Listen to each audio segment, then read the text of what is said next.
Halo guys, balik lagi bersama Bang Theo di sini. Kali ini Bang Theo akan melanjutkan cerita Again the Sky Supreme. Buat kalian yang penasaran, langsung saja ya simak video kali ini. Tanyun berkata dengan pelan, "Guru akan baik-baik saja." Setelah itu, Tanyun mengangkat Sen Subing dengan lembut dan meletakkannya di sofa. Sen Subing mengerutkan bibirnya. Dia berbaring telentang di sofa dan tidak berani menatap Tanyun. Tanyun mencium aroma tubuh Sen Subing. Dia menarik napas dalam-dalam untuk menstabilkan pikirannya. Lalu dia melepaskan kesadaran spiritualnya ke dalam pikiran Sen Subing. Segera Tanyun merasakan penghalang kekuatan tidak terlihat yang menghalangi kesadaran spiritualnya. Tanyun menundukkan kepalanya dengan ragu-ragu dan bibirnya mencium leher Sen Subing. Wajah Sen Subing bergetar, detak jantungnya semakin cepat. Tangannya tanpa sadar memeluk punggung Tanyun. Ketika Tanyun mencium bibir Sen Subing, titik cahaya putih di belakang penghalang kekuatan tiba-tiba bergetar. Pada saat yang sama, peti mati S9 Phoenix di dalam titik cahaya tiba-tiba juga bergetar. Semburan kekuatan yang kuat keluar dari titik cahaya dan meledak menuju penghalang kekuatan yang tidak terlihat itu. Tanyun merasakan bahaya. Dia mengalami sakit kepala dan bergegas menarik kesadaran spiritualnya dari pikiran Sen Subing. Dia melihat kekuatan yang menakutkan bergegas keluar dari penghalang kekuatan yang tidak terlihat. Tanyun yang sedang mencium Sen Subing, tiba-tiba tubuhnya bergerak ke kiri seperti kilat untuk menghindari kekuatan yang keluar dari tubuh Sen Subing. Kekuatan itu seketika membuat kamar kerja penuh retakan-retakan spasial yang mengejutkan. Sen Subing berdiri dan menatap Tanyun. Lalu dia berkata, "Guru, bagaimana keadaanmu?" Tanyun berkata dengan ketakutan, "Jangan khawatir, guru tidak apa-apa." Subing, jauh di lubuk hatimu, memang ada semacam keberadaan yang kuat. Sekarang aku tidak bisa menggunakan kesadaran spiritualku untuk menerobos penghalang kekuatan dan melihat apa yang ada di balik penghalang kekuatan itu. Namun kamu tidak perlu khawatir. Keberadaan dalam pikiranmu tidak berbahaya bagimu. Seharusnya dia justru melindungimu.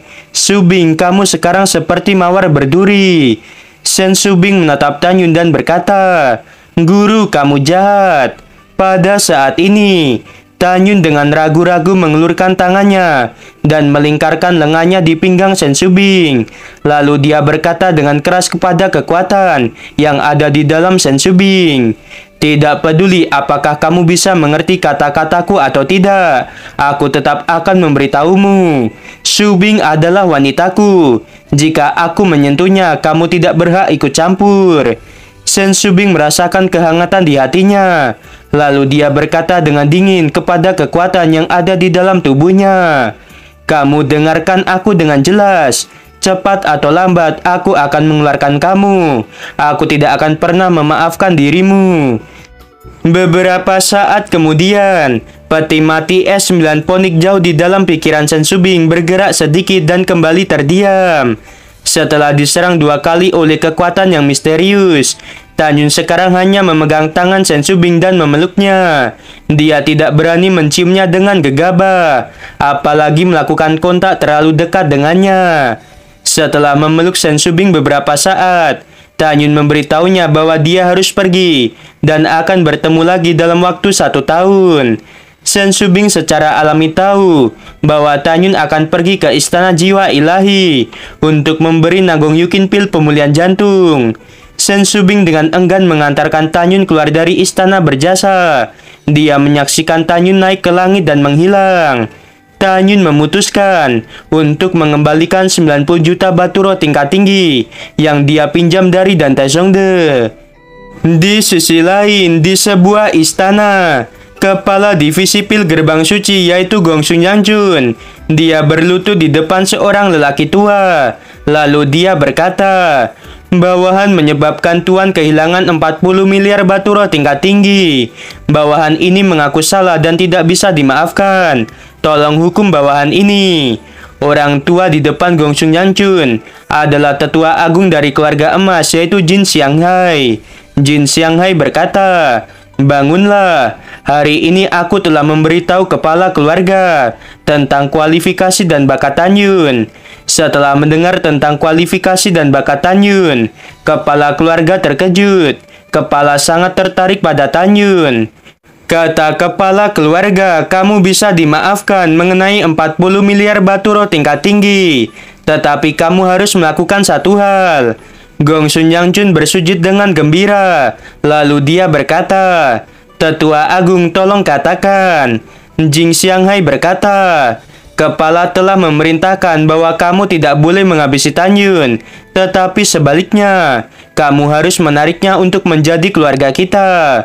Ingat, bagaimanapun caranya, jika kamu tidak bisa melakukan hal ini dengan baik, aku tidak akan bisa melindungimu lagi." Pada waktu bersamaan, di hutan bambu, kepala divisi senjata gerbang suci, yaitu Xie Juechen, dia berlutut dengan panik di depan seorang wanita bertopeng. Xie Juechen berkata, "Nona, maafkan aku. Bawahan ini telah mengabdi pada ayahmu selama bertahun-tahun. Jadi tolong maafkan bawahan ini." Wanita bertopeng itu menatap Xie Juechen yang sedang berlutut di depannya. Matanya yang sedingin es memancarkan niat membunuh. Lalu dia berkata, "Kamu sebelumnya berjanji bahwa Tanyun akan mati. Kamu berkata 30 miliar baturo tingkat tinggi akan menjadi 90 miliar. Tetapi itu semua gagal. Ditambah dengan 10 miliar, total yang kamu hilangkan 40 miliar. Tahukah kamu betapa pentingnya 40 miliar baturo tingkat tinggi bagi kebangkitan kita?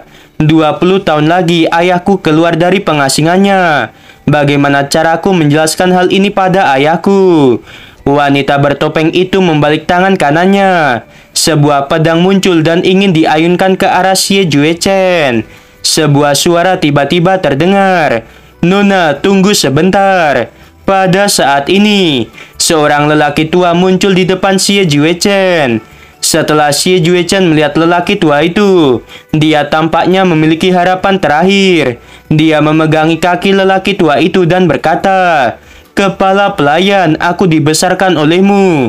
Tolong bantu aku." Nama lelaki tua itu adalah Zhong Libo, kepala pelayan dari keluarga Zhongli, yang merupakan salah satu dari 6 keluarga kuno. Zhong Libo juga salah satu dari leluhur divisi senjata sekti suci Huangfu. Zhong Libo mengangguk. Dia membungkuk pada wanita bertopeng dan berkata, "Nona, tenangkanlah amarahmu. Kesalahan hari ini bukanlah kesalahan Juechen." Wanita itu berkata, "Mengapa Paman Bu mengatakan hal seperti itu?" Zhong Libo sepertinya memikirkan sesuatu. Lalu dia berkata, "Nona, aku menyaksikan pertarungan hidup dan mati antara Tanyun dan ribuan orang. Nona, tahukah kamu, Tanyun sebenarnya memiliki 6 atribut tingkat tinggi sekaligus. Dia juga memiliki atribut lainnya kecuali atribut kuno dan atribut binatang. Tanyun di alam jiwa ilahi tingkat keempat, tetapi dia bisa menghabisi lebih dari 1000 orang di alam jiwa ilahi tingkat ke-7, 8, dan 9. Meski wajah wanita itu ditutupi oleh topeng, wajahnya tetap terlihat sangat terkejut. Lalu dia berkata, "Paman Bu, apakah itu benar?" Zhong Libo berkata, "Nona, itu benar." Xie Juechen berkata, "Nona, Tanyun terlalu kuat, jadi bawahan ini kalah." Setelah wanita bertopeng meminta Xie Juechen untuk bangun, dia mundar-mandir selangkah demi selangkah. Dia tidak tahu harus berpikir apa. Setelah sekian lama, dia memandang Xie Juechen dan berkata, "Perintahkan tetua dan murid divisi senjata gerbang suci untuk berhenti berurusan dengan Tanyun mulai sekarang. Selain itu, aku akan menjadi murid divisi senjata gerbang suci dan bernama Zhongli Yuxin." Xie Juechen berkata dengan hormat. Bawahan mematuhi perintah.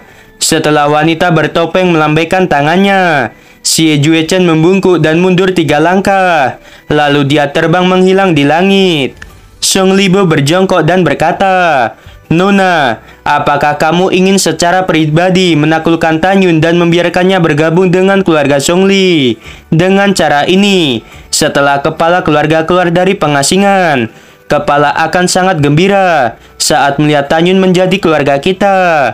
Adapun 40 miliar Baturo tingkat tinggi, atau bahkan 4 triliun sekalipun, itu tidak sebanding dengan Tanyun. Wanita bertopeng tersenyum dan berkata, Paman Bu, kamu mengenal diriku, jadi kamu tahu apa yang akan aku lakukan. Zhongli Bu tersenyum ramah dan berkata, Nona, bawahan ini menemanimu sampai tumbuh dewasa. Tentu saja bawahan ini mengerti dirimu. Setelah itu, Zhongli Bu membalik tangan kanannya. 2 pil muncul di tangannya lalu dia berkata, Nona, yang hijau adalah pil mengubah wajah. Yang biru adalah pil untuk menyembunyikan ranahmu. Pada saat ini, di sebuah puncak gunung bersalju, kepala jimat gerbang suci yaitu Su Daosheng, dia berlutut menghadap ke sebuah istana. Su Daosheng berkata, bawahan ini mengaku salah. Bawahan telah kehilangan 40 miliar Baturo tingkat tinggi. Sebuah suara wanita terdengar dari dalam istana. Kamu masuklah. Su Daosheng bergumam. Mengapa suara pangeran berubah menjadi suara wanita? Su Daosheng memasuki istana dan berlutut di depan seorang pemuda. Lalu dia berkata, bawahan memberi hormat pada pangeran. Pemuda itu menunjukkan niat membunuh. Lalu dia menampar Su Daosheng. Pemuda itu berkata, sudah aku katakan jika di sekte suci Huangfu, kamu harus memanggilku Tuan Muda. Jangan panggil aku pangeran. Jika kamu mengulangi lagi, Tuan Muda ini akan menghabisimu. Pemuda itu berkata dengan suara wanita, pergilah pikirkan cara untuk membuat Tanyun menjadi bagian dari kita. Jika Tanyun mau, bawa dia ke hadapan Tuan Muda ini. Jika menolak, habisi dia. Su Daosheng berkata dengan gemetar. Bawahan mematuhi perintah. Pemuda itu melambaikan tangannya dan berkata, jika tidak ada hal yang penting, kamu tidak perlu menemui diriku. Baiklah, kamu bisa pergi sekarang. Dan gak guys, Mas Bambang jadi incaran keluarga kuno. Untungnya Dante Swangsong dari awal baik sama Mas Bambang. Kalau enggak kan kerepotan pasti ya. Oke, sebelum video berakhir, Mimin mau bilang, sungguh membagongkan. Terima kasih.